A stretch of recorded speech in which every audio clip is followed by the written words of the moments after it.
welcome back to another episode of Whiskey Wednesdays. Today I'm joined by Coco Reilly, and we're going to talk about her debut self-titled album that just was released today. So I'm excited to chat with her today about that and about just her music journey in general. How's it going? Really good. Thank you so much for having me. Yeah, of course. If you want to just first tell anyone who may not know you how you got into music and got started. That's a long question, so I'll try and keep it short. I can say it probably started with singing in my living room when I was 3 to Disney movies, and then that progressed into joining school band, played flute for many years, picked up my first guitar when I was about 12 or 13. I asked for a guitar for Christmas because I saw Sheryl Crow on TV and I was like, oh, she's cool, I want to be a girl who plays guitar. So I started learning songs. I started like a 3-piece punk rock girl band when I was in high school and pretty much been doing music in some way, shape, or form ever since. Awesome. That punk rock band is very different than what you do currently.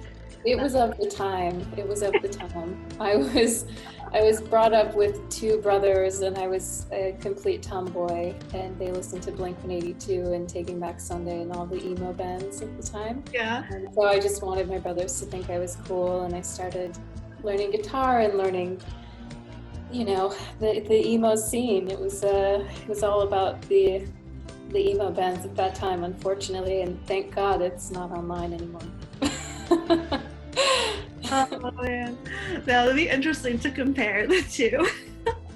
Oh, it's pretty good. I mean, I can give you a visual. I had like really short hair with like a chunky pink streak in the front. I'd pierced my own lip. Lots of Hot Topic clothes, that kind of thing. That brings me back to high school and those. But how did you kind of get into the different genre you're in now? I would kind of say it's a very what I've heard anyway, like a vintagey 60s dreamy rock and roll vibe. Thanks, that's a very nice description.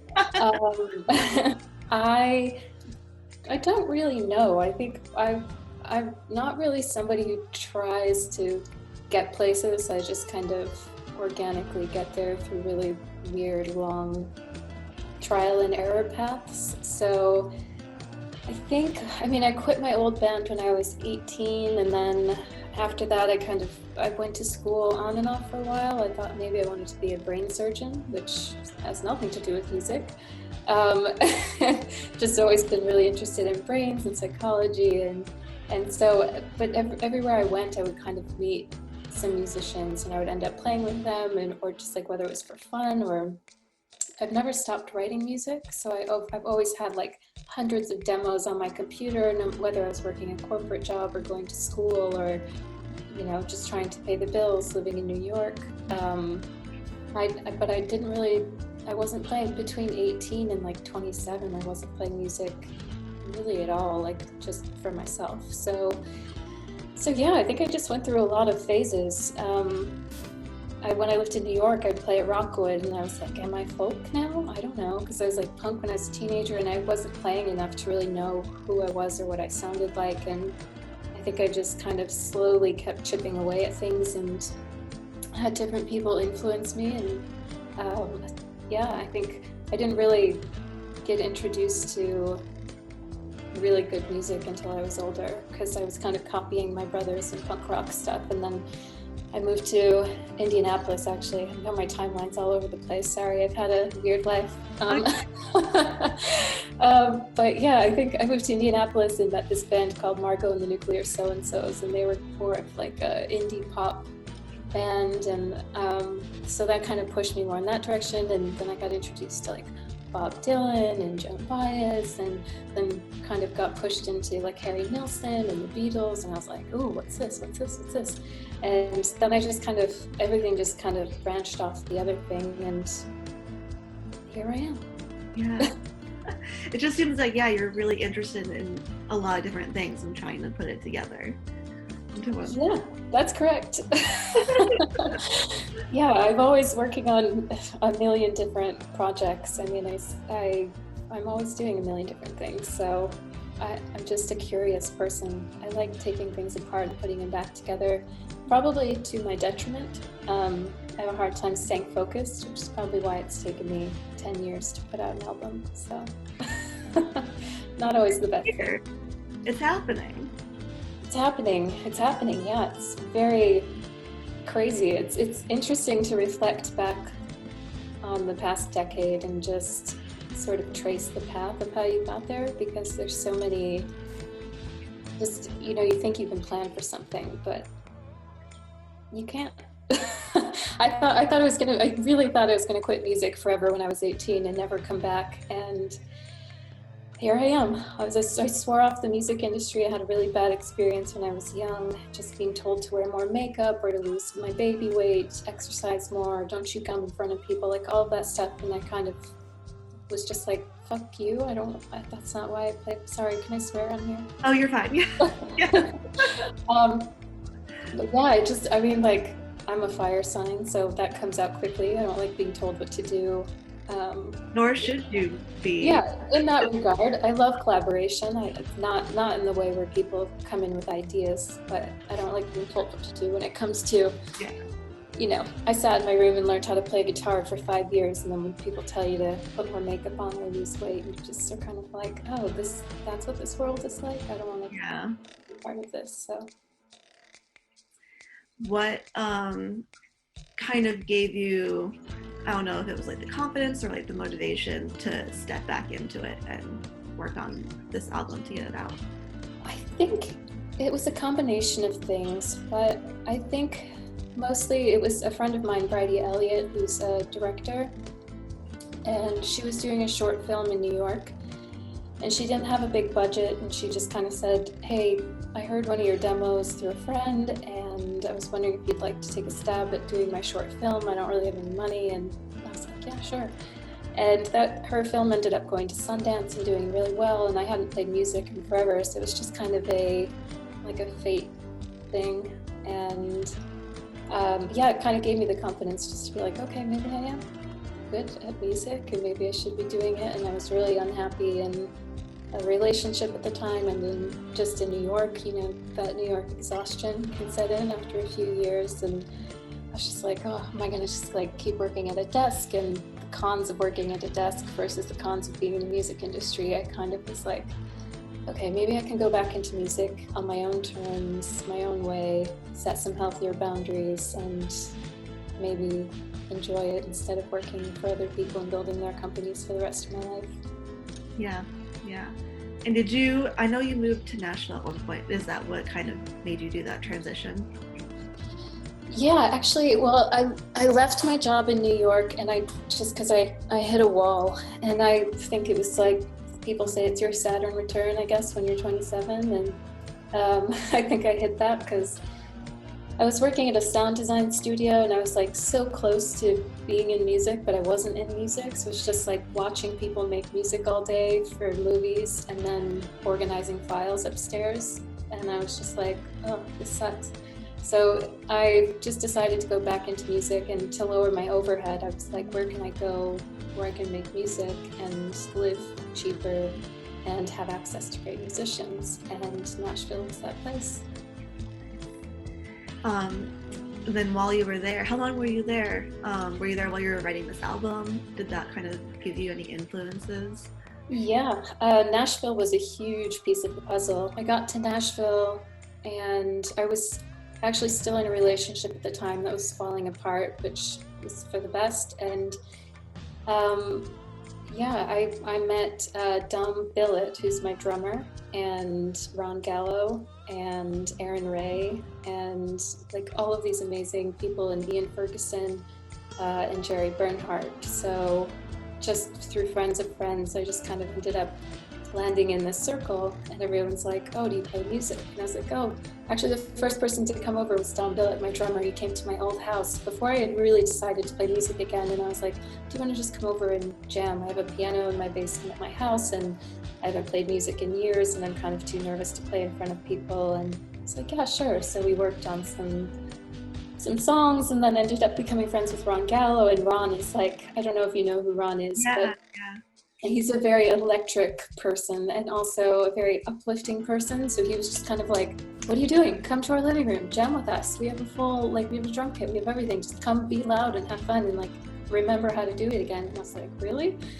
And so I kind of felt like I was in high school again for the first time. And it was like a saving grace from coming out of this bad relationship that I was in and just feeling kind of creatively snuffed out by that relationship. And they just kind of brought me back to life and like brought me back to that kind of childlike play aspect. And I met Ian Ferguson after that, asked him to come over to Ron's, and we started recording demos at Ron's house in the living room.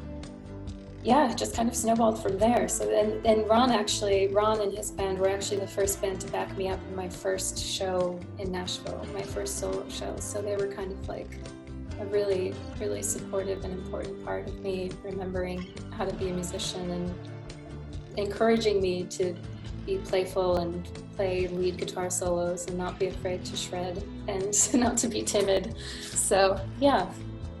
Oh, that's awesome that you found that community of people to kind of just break you out and make you like realize all these things that you wanted to do and push you a little bit. Yeah, absolutely. And Erin was a huge part of that too, because I met Erin and I totally creeped her out. She knows the story, but I saw her sing and I was like, who is that girl? I need to know her. I want her to be my friend. I felt like I was in kindergarten, like, do you want to be my friend?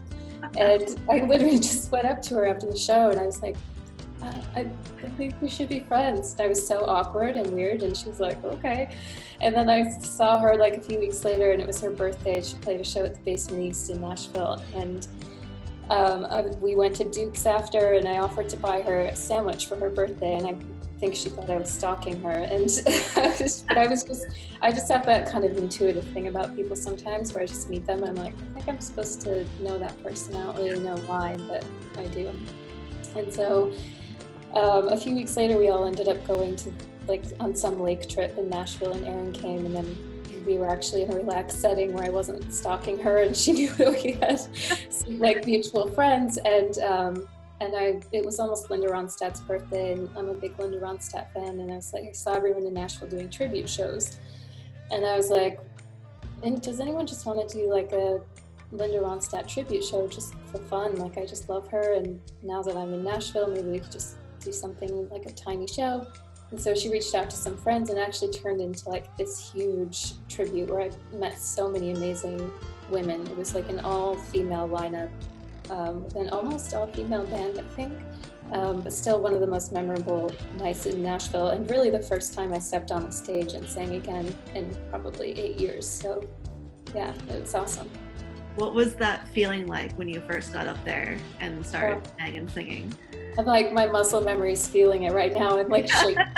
But I have horrible stage fright. So even when I'm not nervous, I get jittery, even just because I just remember the feeling of stepping on stage, which it's a love-hate relationship. I love it, but my body just kind of convulses a little bit, and I feel like I'm gonna throw up every time. Which is funny because when I get off stage, people go, oh, you're so stoic. If you don't move, and I'm like, yeah, I'm like frozen with anxiety, but I'm glad it comes across like I'm cool. But yeah, the feeling was terrifying and also exhilarating, and it just was a reminder that I was like, yeah, I think this is where I'm supposed to be. Yeah, awesome. Do you remember when you first started writing any of the songs on this album? Like, what was the first song you wrote?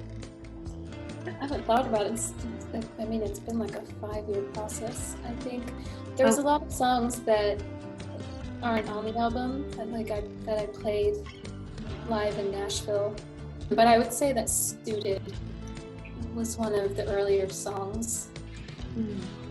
Suited and Oh Oh My My. And yeah, I think those were some of the earlier ones. Yeah, I would think that those were the 2 earlier songs that I wrote, because I remember sort of reworking the guitar solos in Oh My My so many times. I think everyone wanted to kill me.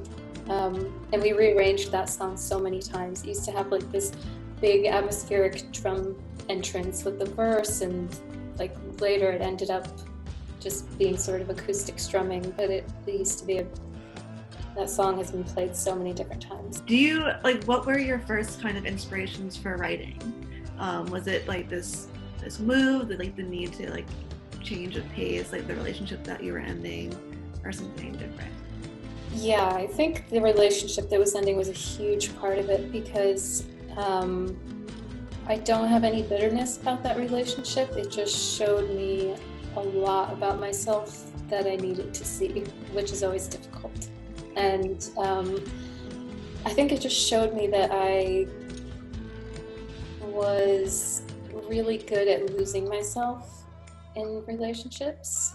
And so it sort of set me on this process to want to go to therapy and to want to understand why I was such a people pleaser, and why I would lose myself in a relationship to the point that I would start resenting the other person. And then it was just like, oh, well, it's my fault. Like I had let myself, you put everything aside trying to get approval from someone, or, from a partner, a friend, or parents, or whatever. And so, yeah, it just kind of set me on this existential journey of trying to understand myself, and what happened in my childhood that made me not be so confident, or not able to stand up for myself, or ask for what I need, or to be able to set healthy boundaries with people, because I was pretty much a doormat for most of my life, which made me a great employee because I said yes to everything and wanted everything to be perfect. But I just realized in that relationship I got further and further away from myself. I didn't really ever play music, and when I did, I felt bad about it. And yeah, so I think that was a huge catalyst, was just the writing came in again after I left that relationship, and just launched me into a lot of self-inquiry and sadness and healing and all the things in between. Do you have like a favorite song, or a song that like is most memorable to you during like the creation process? Yeah, I think Suited was like the first time I wrote a song that really felt like I had really like tapped into some catharsis.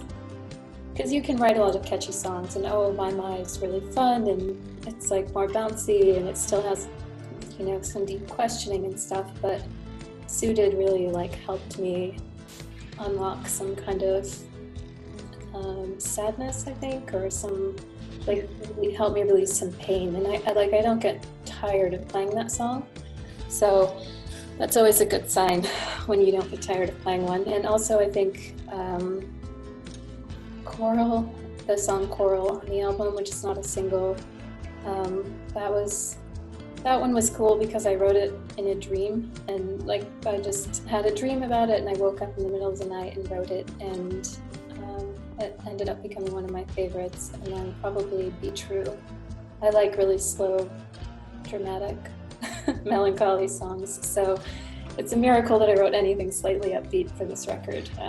But maybe I can't guarantee I can do it for the next one. But yeah, I think those three probably. What was the dream that gave you Coral? So I had a dream. I kind of had this person who would come in and out of my life a lot, and it wasn't necessarily like a healthy. It was like a close friend, but it was also someone who kind of crossed the line of romantic and not romantic, and it was just one of those things that kept, for like on and off for 10 years, would kind of pop back in and out of my life and distract me, and I would always kind of fall for it, and it was just kind of a dream I had where I was, anyway, I guess I don't want to go through all the lyrics or anything, but basically it's a dream. Okay, I mean, this is going to sound really new agey and weird, but in the dream I just saw my energy with this person's energy, and how his was a little bit cracked, and he wasn't trying to grow, and I was trying to grow, and it was kind of it was like creating like a weight on me. And so the lyrics in the song are get gold, get white, it's time to get it right. And gold and white is just like symbolic of like a higher consciousness and trying to move into a higher consciousness, and just trying to stay connected to people who help elevate you to like a higher consciousness or just a higher version of yourself, whatever that is, whether you're spiritual or not, just people who better you instead of pulling you into old patterns.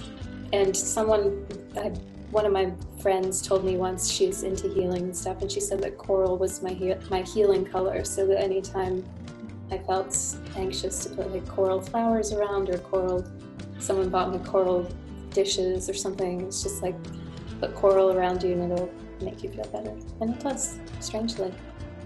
Oh, that's so cool that something like that can just come from a dream.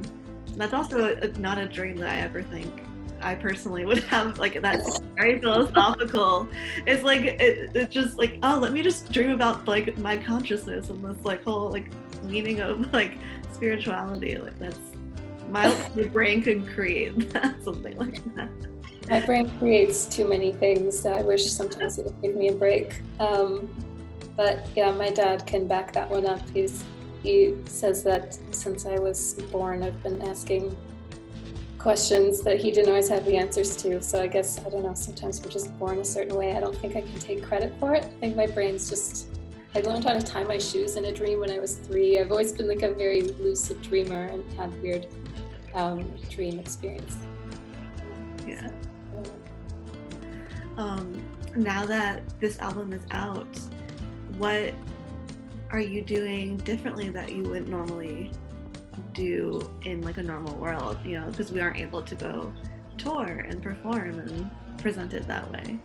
Yeah, I'm not doing anything. And I'm enjoying it. I mean, I'm not enjoying that the world is going through a pandemic. It's really awful, of course. But like I said, I have stage fright, and touring is really stressful for my body. And although I do love playing live, so I don't want it to sound like I'm knocking it. It just takes me a while to get in the groove. I have to tour for like 3 weeks before I kind of sink into not feeling nervous or being a perfectionist or feeling like I'm not playing well enough or something. So yeah, I think a lot of what held me back from putting out the record was fear of having to play live again. So I have a lot of, anxiety around that. So yeah, I think I'm kind of enjoying not having to do the rigorous touring cycle and the press cycle or going to play in offices or things like that, because it's scary to me. Just letting it out in the world and let people hear it when, Yeah, it's kind of like the best case scenario for my first go round, and when the world opens back up, I can't wait to get back on stage and play with my band and support the album. But yeah, it kind of let me off the hook a little bit right now, so that I can just let the music go out first and not have to worry about playing live every day. So you're in Iceland right now. What have you been doing there during this whole time?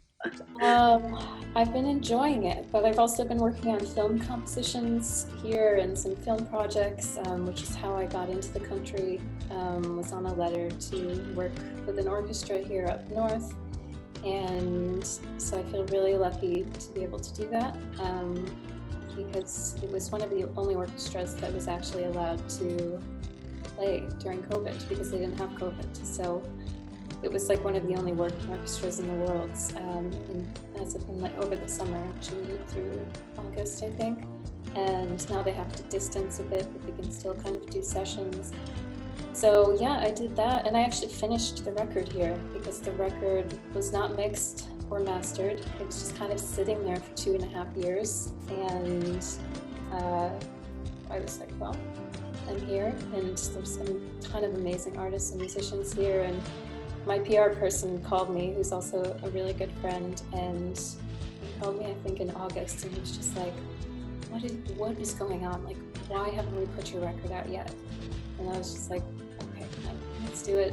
And he's like, I've got an opening at like the last quarter of the year. I know it's the holiday season, but fuck it, there's no rules. It's rock and roll. No, Just put it no, out whenever you want. And I was just like, well, we're in a pandemic and the weirdest election of all time. So, I mean, the what rules do don't we apply right now. no, rules don't apply in 2020. If you have an opening, let's just do it. And secretly, I was kind of like, if it doesn't do that well, there's a lot of distractions going on. So no pressure on me. If it fails, I can just be like, oh, it was the election. It was, he called me in August. And so I've kind of just been rushing since early September to make music videos and mix and master and do photo shoots. And so I kind of crammed it all into like a month and a half, which I had 2.5 years to do it, which is pretty much my personality. I'll just wait until the last minute before I do things. It was kind of a fun rush anyways, because I didn't have time to overthink anything. I tend to be a perfectionist, and I can overthink just about anything. So it was nice to just have someone be like, okay, we have a location, and we shot my first music video actually for The Truth Will Always Find a Way. We shot it in 45 minutes. Oh, wow. and like we did like 7 takes, and just because I didn't have a lot of money and I'm paying for everything out of pocket. So someone was like, oh, my friend has this photo studio. Okay, great. Is there lighting there? And she was like, yeah, I think so. So we did my photos there. And then I was like, well, since we're doing photos there, why don't we just shoot the video there and like get all the bang for the buck kind of thing. And so then the videographer came in, and we had like an hour, and the sun started going down in Iceland because it goes down pretty early this time of year. And then we realized there's no lights. There's no constant lights. There's only flash bulbs, like for Oh, photography. no. Yeah. So we were like working against that, and somehow he pulled it off, and we pulled off a video in 45 minutes with, so it was kind of fun. We've just been winging it and just following instincts and trusting that it works out, which is always a fun experiment. Yeah. Oh, that sounds like me. I do a lot of similar things too, where like I have different projects going at the same time, and then I'm like, oh, I don't know, it's not perfect, and I like let it sit. And then later I'm like, no, I need to finish it now. I want it done. I want to put it out. I want to do this thing. So I understand a little bit where you're coming from there. Oh yeah, and that's like mixed in with just any other whim I have. So I'm like, oh, I should probably take 3 online classes this week. That's probably a good idea. And like as soon as I start putting out my album, suddenly I want to learn everything all at the same time and just stuff my brain with as much information as possible. But yeah, Iceland's been a great place for me. I just really love it here. It's like the pace of life is very steady. It's not up and down. It's just, I go for a walk every day. The ocean's at the end of my street, and there's northern lights now, and it's amazing sunsets, and it's just really beautiful. The landscape here, the people here. I've integrated into such an amazing music community in Iceland, and have so many great friends here in such a short time. So it really feels like a second home already, which is nice. And I've been lucky enough to be able to go into the countryside while I'm here, and did like an artist residency thing with some friends for a few weeks out in the country. And but yeah, anyways, it's been a very nice sort of reconnecting to nature time for me, and it's actually given me space in my brain to organize, I think, the way that I've needed to probably for the past couple of years. Nice. Well, it sounds like a nice place to enjoy the release of your album and let in a little bit, and see what the world thinks of it. Yeah, thank you. Yeah, it's been great. Yeah, and it's out now, so everyone should go take a listen. And I'm really excited for everyone to hear it, because I think it's really cool and very, it's very different vibe than like a lot of the current stuff that I've heard recently. So thank you. That means a lot. Yeah. All right. Thank you so much for chatting with me today. I appreciate it. Oh, thank you for having me. Thank you for all of the really thoughtful and nice questions. It's a really nice interview, and nice getting to know you. Yeah, thank you. Yeah. All right. Bye, everyone.